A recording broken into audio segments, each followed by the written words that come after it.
boss of kind children just take your hand take kill the pikin. Not be say if I dey talk now they say Tony bitter. We live in a generation where everybody sets up their ring light, set up their phones, and begin to have an opinion on every single matter, whether it is politics, whether it is health. We all have an opinion. Even this video that I'm saying, I'm also sharing my opinion. But what is wrong with our generation is that we are quickly losing empathy. Empathy for one another. Empathy for what other people around us are passing through. Because what is this insensitivity that this guy is displaying? It shows utter lack of empathy. Now, it is lack of information because this guy would have known that sometimes cerebral palsy does not happen when from the womb.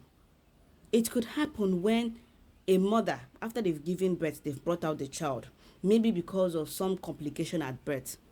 The child was not getting enough oxygen at the moment of birth. It could mean or result to cerebral palsy. A child could even be growing up very well, no problem, meeting all the milestones. And suddenly, even at age 3, this child could develop very serious high fever or meningitis. Guess what? It could result to that child coming down with cerebral palsy.